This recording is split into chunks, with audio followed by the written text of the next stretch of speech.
வண்ணமயில் தன்னை மறந்தின்ப நடமாட மிக விழைந்தது.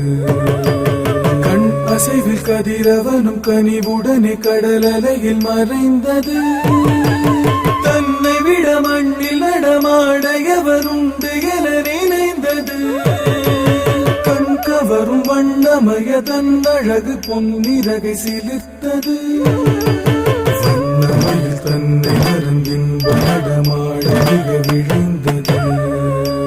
கண் அசைவில் கதிரவனும் கனிவுடனே கடல் அலையில் மறைந்தது. தன்னை விட